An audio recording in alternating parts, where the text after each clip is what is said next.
If you could say it, tell me what would you say? If you could feel it, tell me how does it feel?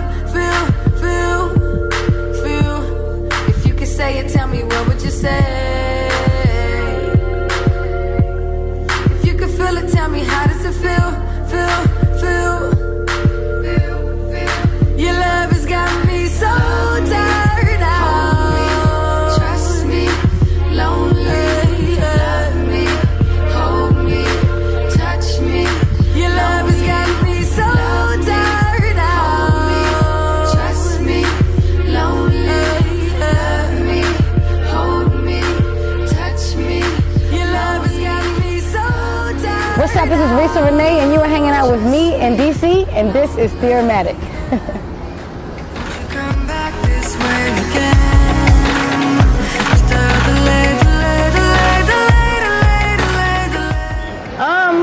It wasn't intentional, actually. I was an athlete. Played very competitive high school basketball. Long story short, though, went to college, decided not to go for basketball, but decided to go for schooling, which actually was kind of dumb because I would skip class to play basketball, which is stupid looking back now. But basically, I went through a trying time there. I lost two of my friends in a drunk driving accident. That was kind of the hit of hits. And fell into music. My brother was a producer at the time. He still is, actually. And I was pushing his beats. But I really wasn't thinking about, actually being the one behind the microphone doing it. But I ended up starting to write poetry. Got really heavy in the poetry scene.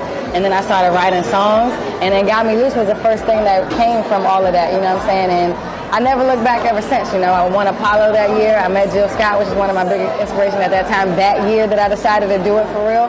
And it was just really like, you know what? Like, you've been following your heart up until this point. It's all coming together on a professional level. You got to keep doing it. Like, the people I was inspiring, they had the same story or same face that I had going through it. Like, I had nothing to live for, and then now it's like, wow. You know what I'm saying? Now I had something more to live for.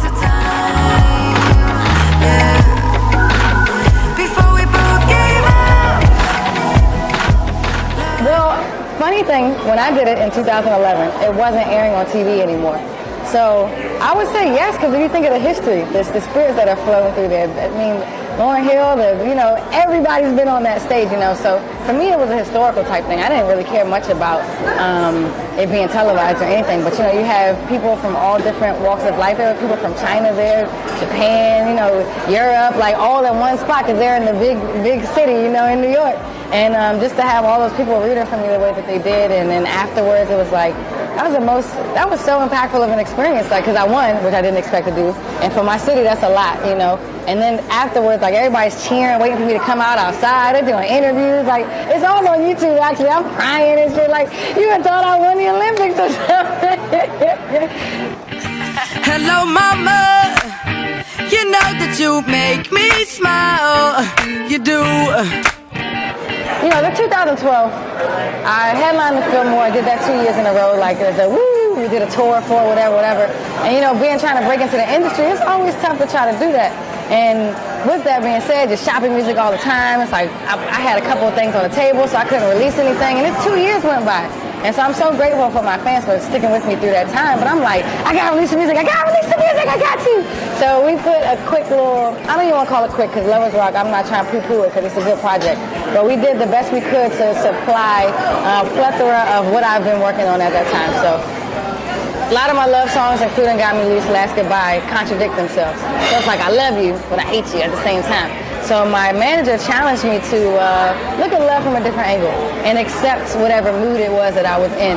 So for Lovers Rock, each song on that project, you will see I commit to some shade of love, if you will. I entitled it Lovers Rock to pay my rose to Sade. Best love writer of arguably all time, you know what I'm saying, in terms of female too, like breaking it down like she has, and her voice is very one of a kind as well. So I just wanted to kind of pay respects to the way people used to write love songs. My generation now, it's a little like, it's very discouraging. That's another story. But I committed to those moods of love, and I wrote my songs based on that. Love, they're lying, don't really know the answer to love, but yeah. I have fans prior to releasing the project. Got Me Loose made quite a rumble for the city, just because of the go-go, feel on it. I feel like it was a sound that the city really appreciated, and I appreciate them for that. And I had released that a year before released. But I also had another song by the name of Wonderland Cool that I had released prior to as well, and that song was moreover about just my style, who I am as a person, and again, I think it just was perfect timing, not being a rookie in it anymore. Looking back now, it's like, wow, everything just happened at the right moments, and I was able to embrace and grab certain audiences, including my city and including like females, like everything I embody now and have perfected now at like right at the beginning of my career. And it was a beautiful, and I'm very grateful for that actually. I find it hard to settle down.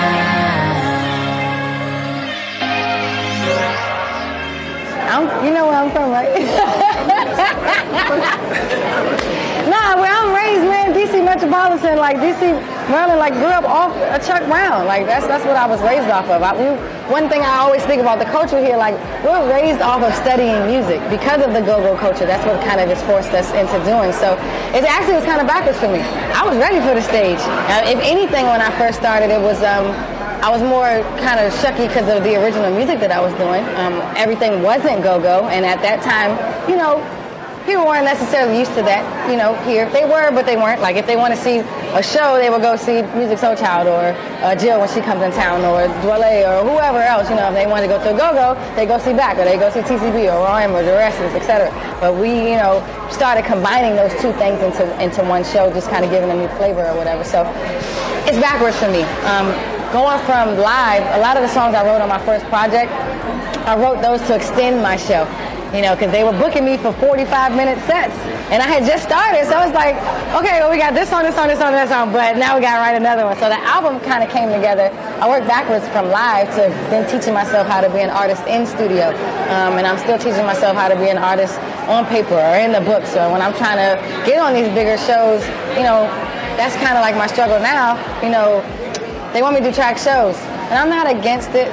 I'm not against doing these cool 15, 10-minute shows, but like I started off being able to present my full me, live, and when now I gotta do 10-minute track shows, it's like, okay, well, how can we get back to the drawing board to be able to give that same feeling that we did at one point when I had longer of time, and then also more creatives I can include in on what I'm doing. So that's the balance I'm trying to get into right now. If you're ever having thoughts that my heart is anywhere other than what you would get, and I'm always thinking of Main meal, you know what I'm saying? You gotta get your utensils ready, baby, because Shorty got some things she's working on. I'm just waiting for the green light.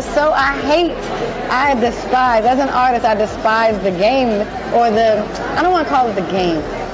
So in order to graduate from college, you got to have credits and you got to have your prerequisites to get to this or that. That's how I feel right now. Like I'm taking my prerequisite classes, I got out of the way. Like I'm in my main major, but I can't get my diploma yet because I still got to finish writing this paper type situation.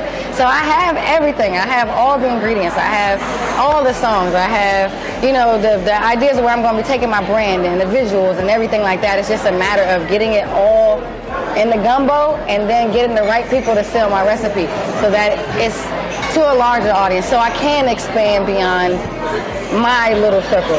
I'm not going to say my circle is just DC though, but wherever my fans are, I appreciate you, I love you, but let somebody else know, you know what I'm saying, so we can just fatten it up, and when I do release it, it'll be well worth it. never kiss again. I just say hello, swear they just a friend. Never kiss again. I got a good vibe. Straight up. You can't ignore a vibe. A lot of people see me, so if you're watching this is your first time, they think I'm a rapper. I am not a rapper. I'm a crooner. I'm a viber. I sing. I got a lot of energy. And a lot of people that hear me on tracks think I'm this neo-soul, sexy, what I'm saying, like type Nina Simone or some type situation, which I'm so grateful for on every single level, what I'm saying. But I'm me, what I'm saying. I'm Reesa Renee. Once again, I've got a great feel. I've got a lot of energy. I put on a hell of a show when you come out. I put on a hell of a conversation when we hanging out. Like I've known you for a lifetime. Like I'm very transparent. I believe in following your dreams and following your heart, and I believe in just being 1,000% you, whatever that may be and transpire to. Like, that's what I am. I got good ass vibe. Check out my music, you know what I'm saying? Come party with me, baby. Halfway, I'll meet you there. You never had to